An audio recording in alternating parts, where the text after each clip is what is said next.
Добре дојдовте назад, ви благодарам што сте со Алфа. Предизборната кампања, барем за Добро утро секој утро, за утринската програма, ќе ја завршиме со специјалистот за односи со јавност и социјални медиуми, Бојан Кордалов. Ви благодарам многу што прифативте да бидете дел од Добро утро секој утро. Благодарам за поканата. Ќе имаме темата, главната тема, значи на која ќе се држиме, ќе биде каков е текот на предизборната кампања. Ајде малку да го продискутираме тоа. За генералниот тек на кампањата. Мислам дека имаме доста бурна, имаме доста гласна кампања. Кампања која што се труди во 20 на дена да надомести многу пропуштени месеци, да ја надгласа, ја надвика корона кризата и темата која што сите директно или најдиректно не засега, тоа е опасноста која што постои од коронавирусот. Доста зборуваме за кампања во која што за жал превладува и доста негативност, доста црни моменти, доста катаклизмични сценарија. Меѓутоа еве го 15 јули. Мислам дека веќе ќе можеме да завршиме со еден ваков циклус и многу брзо да почнеме со една нова пракса на сите политички партии. Тоа е да разберат дека програмата, промоцијата се почнува веднаш по завршувањето на кампањата и изборите, уште наредниот ден, заради тоа што односот со гласачите се гради 4 години, а не само во 20 на дена кампања. Така. Во однос на самата кампања и самите пораки што ги упатуваат политичарите, самите споменавте дека има доста црни моменти, ама нешто што дискутиравме дека граѓаните, нели, електоратот обично има обичај да ги запамети оние позитивни ветувања, ајде да ги кажем. Особено ако се не исполнети. Особено ако се не исполнети, да. Да, дури сите, ако земеме да размислуваме, не мора да редиме тука слогани, меѓутоа ако размислуваме наназад, од 90-тите и 2000-тите години така натаму, се што паметиме се во принцип позитивни ветувања кои што партиите, коалициите кои што победиле ги дале. Особено ако биле неисполнети, и тоа е нешто кое што станува врежано во главата. Сите ние како граѓани, како електорат, која ќе биде понудена идеја, кој ќе биде понуден проект, предлог, го размислуваме и гледаме како ќе се одрази на нас и нашите блиски. Дома, на непосредната околина, во работата, во финансиските текови, економската моќ и така натаму. Тоа е тоа кое што се бара во една кампања, да се понуди програма и платформа. Некако број на страници, некако слика, некако поим. Туку нешто конкретно остварливо што е многу важно. Да биде наведено на кој начин ќе се реализира и што тоа ќе донесе. Така. Во однос на нормално зборуваме за актуелната кампања, еве нема да правиме паралели со претходните. Како е во однос на еве според вас во однос на говор на омраза? За жал говорот на омраза присутен постојано во нашето општество, присутен е во сите општества, само да бидеме на чисто. Меѓутоа особено се радикализира, особено се појавува и особено се интензивира кога имаме предизборна кампања. Зошто е тоа така? Заради тоа што и самите политички партии во меѓусебната комуникација користат многу остри зборови, многу тешки фрази и многу навреди. Замислете, тоа се случува на ниво на политички партии, на ниво на политичари, на ниво понекогаш и на лидери. Иако морам да кажем, ово на што можевме до сега да го видиме, барем на ниво на лидери, можевме да имаме не толку навредлива комуникација. Меѓутоа, кога граѓаните, кога сите ние гледаме како вокабулар користат партиите во ние соопштенија, во ние реакции на реакциите, во ние преписки што ги имаат меѓу себе, секој граѓанин си вели, ако вака изгледа комуникацијата, што останува за нас? Како да комуницираме? Значи, тоа е примерот, тоа е урнекот што се дава за комуникација помеѓу едни со други. Апелирам и сметам дека е неопходно да разбереме дека всушност нормалната комуникација и дебата е она што треба да превладува и во политичката комуникација, и во комуникацијата помеѓу секој од нас. Бидејќи разлики има и треба да има, на крајот на криштата, затоа живееме во демократија. Значи, ние дури е непродуктивно исто да мислиме. Ќе нема ни прогрес, ќе нема и развој, ќе нема ништо. Меѓутоа, разликите кои што ги имаме, да ги разговараме, да ги дебатираме на еден добар, на еден нормален начин, како наши убедувања, не цивилизирано. Цивилизирано, ние се фокусираме како да го навредиме противникот. Меѓутоа потенцирам, тоа го гледаме за жал од децениската политичка култура или некултура која што е најчесто присутна. Кога ќе се види од страна на политичките партии, од страна на лидерите, во континуитет една цивилизирана и културна комуникација на аргументи и факти, секој своите, тогаш тоа ќе се преслика и во останатите делови на општеството. Токму така, во таква ситуација гласачот, електоратот може да се избере Апсолутно. страна. И треба да се избира страна, бидејќи сите ние се одлучуваме за што ќе го дадеме гласот.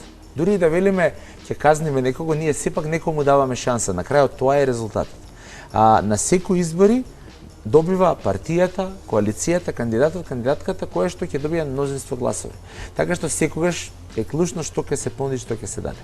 Имале ли овие црни кампањи голем ефект во минатото? Еве според вас како?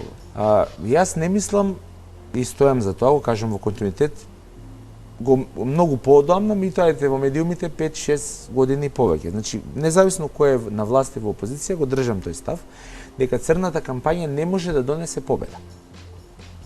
Седом, вие можете да дискредитирате, можете да навредувате, можете да омаловажувате, можете да критикувате, најцивилизирано. Но до моментот, додека не ги убедите граѓаните, дека сте ви алтернативата, дека нудите проекти, дека нудите активности, нудите мерки, кои што ќе бидат за нив прифатливи и ќе ве направат алтернатива да останете или да дојдете на власт, независно, до тој момент не може ништо да се промени. Бидејќи она што во 4 години го гледаме, не овие 3 или 4, воопшто 10 на 15, 20, па и подолго на нас. Значи, она што го гледаме е постојано омаловажување, оцрнување и негативна кампања. Политичките партии место меѓу два избора во 4 години да градат програма и да ја промовираат пред граѓаните, тие многу време трошат како меѓусебно да се препукуваат и да се оцрнат.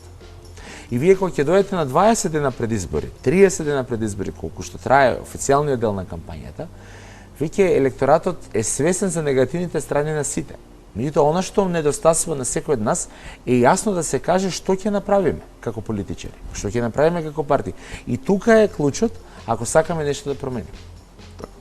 Ако може да го сумираме тоа, не е поентата дека ово или оно е лош, туку наместо да гласам против ово или против оној, зошто да гласам за ово или оној? Така, затоа што во наводници сите знаат што се лошите или негативните страни на секого. Сите знаат што вие сметате за противник. Така општество сме. Значи, ние постојано апострофираме зошто другиот е негативец, зборим како политичар и како политичка партија или коалиција. Зошто другата страна е недобро да биде или да дојде на власт. Тоа постојано го гледаме. И сега, прашањето е зошто јас? Што нудам? Зошто да ме гласате мене? Тоа е она што многу недостасува.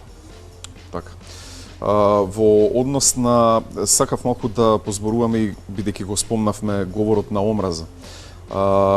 Дали постои начин, пошто тоа е, нели, како што кажавте вие, се отсликува од нашите политичари, на нашето општество, зборувам за сите, нели, нормално, и тоа најизразено можеме да се согласиме дека е на социјалните мрежи.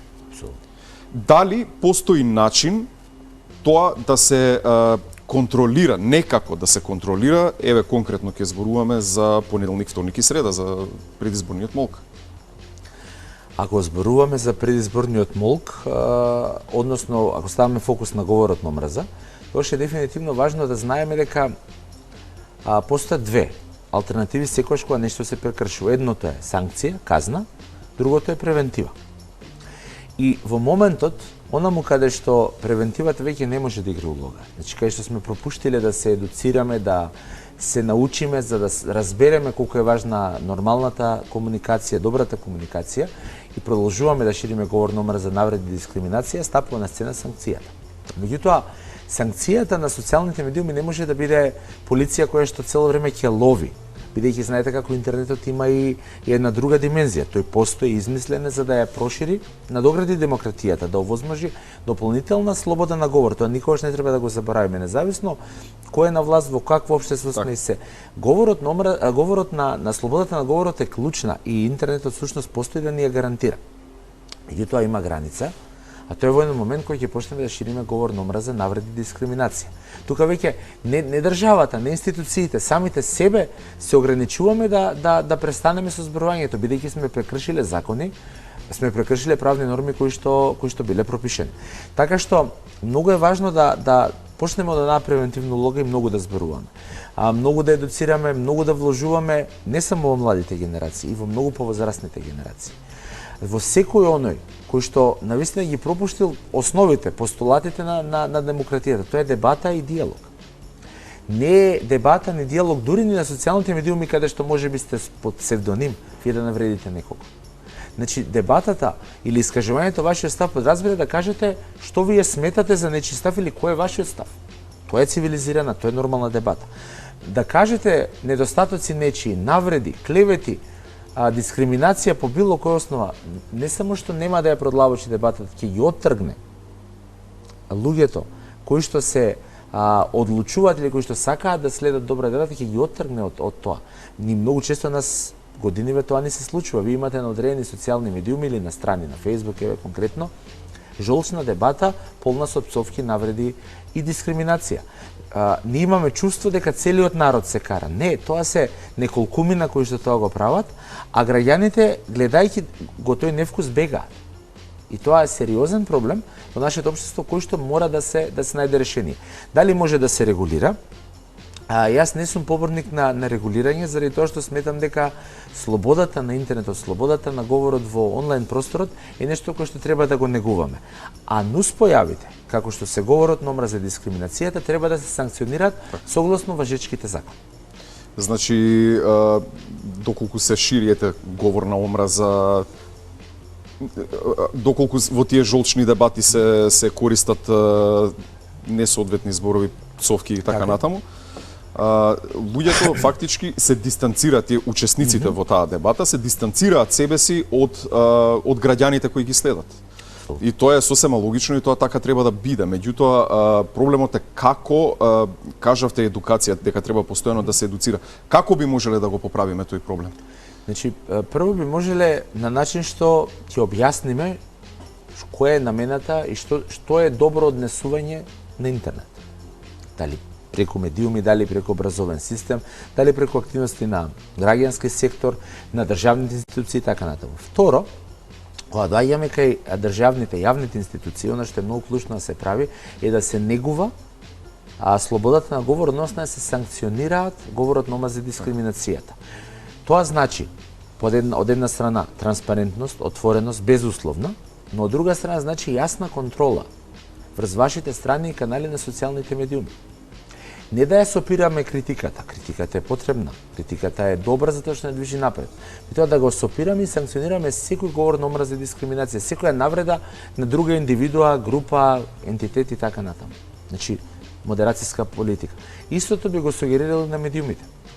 Заради тоа што тоа е јавен простор, не само пред екраните, туку и на социјалните медиуми, оние десетици, стотици илјади страни, канали, акаунти кои што постојат, исто така добра модерацијска политика со цел да се само филтрира говорот на омраза, бидејќи ако сакаме да ја ставиме дебатата во средината, мораме да го истуркаме на страна говорот на омраза.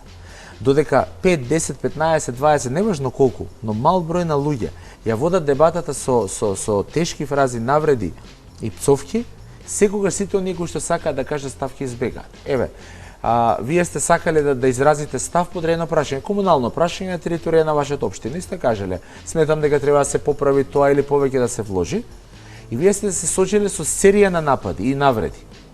Припаѓате ваму, не припаѓате таму, едноставно ќе се повлечете заради тоа што разбирате дека тоа не е патот да ја реализирате вашата потреба. Вие сте влегле во таа дискусија и сте посочиле нешто кое што има за цел да ги промени работите на локално ниво. Од друга страна имате други примери. Наместо да побарате нешто, почнувате не работите за нас како градоначалник, градоначалничка, како политизирате, значи едноставно почнувате да навредувате пак од другата страна. Значи едноставно мораме да разбереме дека целта на социјалните медиуми е да има дебата, да има диалог и пред се ефект. Јас мислам дека мојот впечаток, барем за македонските социјални мрежи, е дека повеќето го знаат, но можеби не го разбираат она што го споменавте и вие. Потребно е да се има различно мислење. Не можат сите да имаат исто мислење и не треба да имаат сите исто мислење. Можеби токму тоа е кочницата на прогресот во повеќе аспекти. Не зборуваме значи само за политика, не зборуваме токму тој недостаток на дебата, на диалог.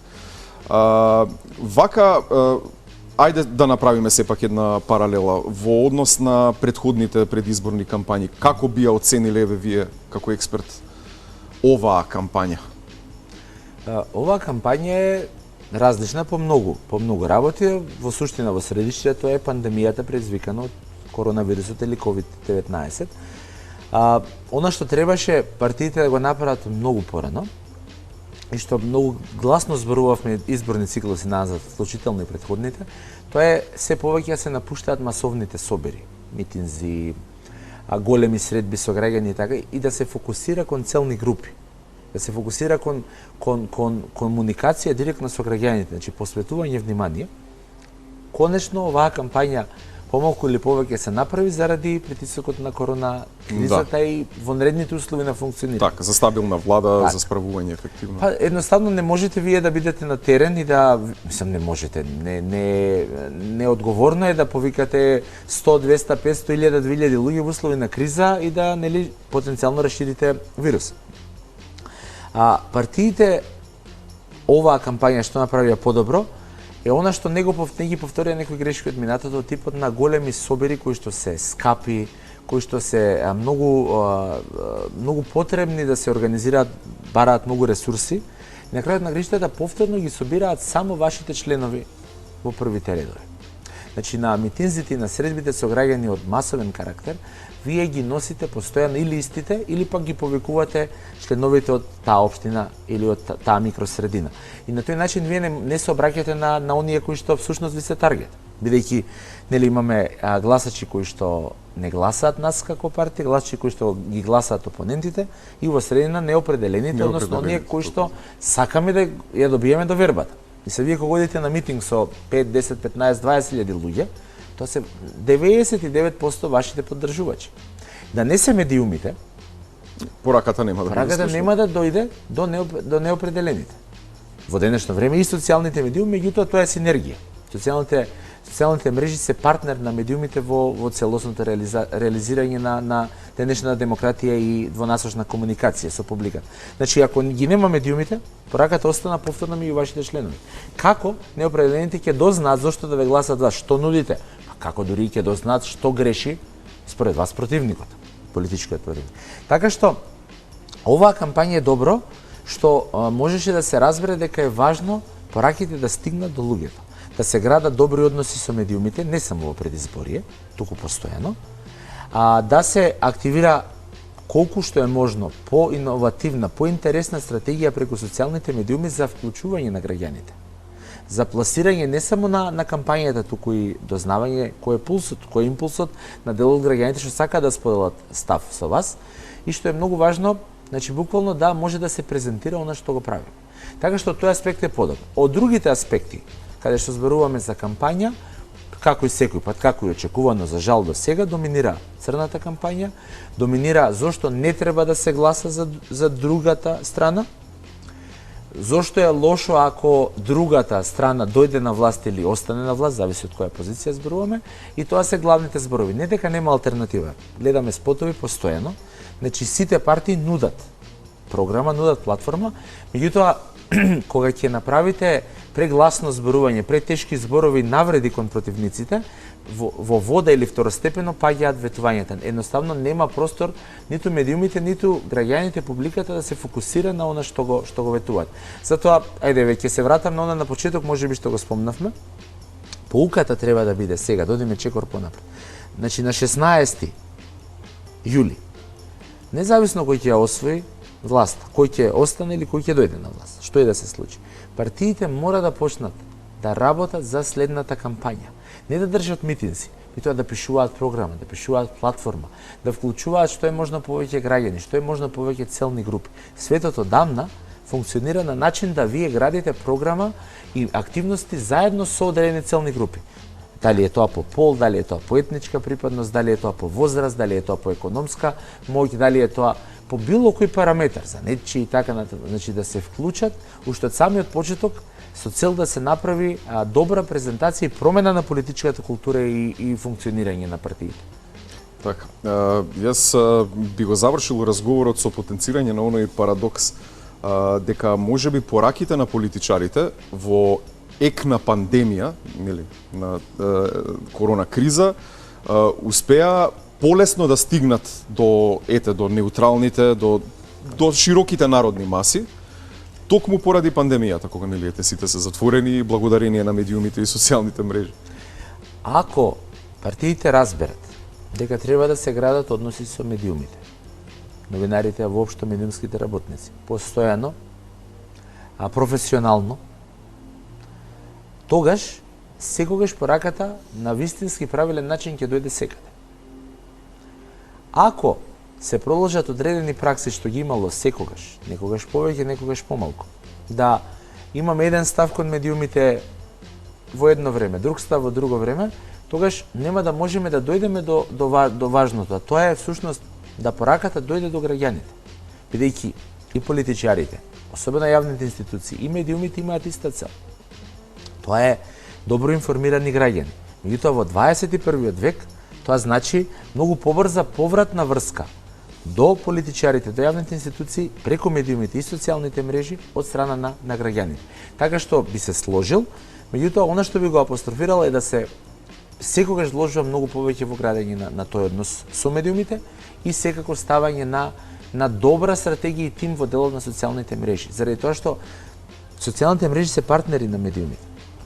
Колку вие повеќе се изложувате како политичари и како јавни институции на социјалните мрежи, толку повеќе медиумите имаат основа, факти, простор да прават содржини, анализи и да ве повикуваат за она што сте го кажале, ветиле или пак нешто што граѓаните ви поставиле како прашање, како одговор, како можеби воведување во дебата и слично. Така. Бојан Кордалов, ви благодарам што бевте дел од Добро утро секој утро. Благодарам многу за покана.